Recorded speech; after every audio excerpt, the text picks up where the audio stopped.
రేగు చెట్లు ఉన్న చోట తపస్సు చేస్తే తొందరగా ఈశ్వర కటాక్షం లభిస్తుంది.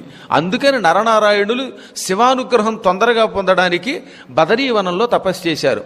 మీరు ఎప్పుడైనా వీలుంటే అమావాస్య నాడు గ్రహణం వచ్చినప్పుడు, గ్రహణం వచ్చి విడిచిన తర్వాత అన్నమాట, రేగాకులు పట్టుకొచ్చి శివలింగం మీద పెడితే చాలా తొందరగా శివుడు దర్శనమిస్తాడు.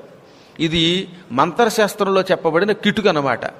తొందరగా శివుడు అనుగ్రహం పొందాలంటే, ఐశ్వర్యం రావాలంటే, దారిద్ర్యం తొలగాలంటే దానికి బదరికావనానికి వెళ్ళవలసిన అవసరం కూడా లేదట. కేవలం బదరి ఆకులు 11 ఆకులు పట్టుకొచ్చి శివుడి మీద పెట్టమన్నారు. ఇంకా తొందరగా శివానుగ్రహం పొందడానికి దాని మీద రేగు ఆకులు పెట్టండి అన్నారు. 11 ఆకులకి తక్కువ కాకుండా ప్రతి పర్వదినములలో, అంటే అమావాస్య, గ్రహణాలైన మరునాడు శుద్ధైన తర్వాత, సంక్రాంతులు, విషువత్తులు, ఈ కాలంలో తప్పక రేగు ఆకులు పెట్టండి.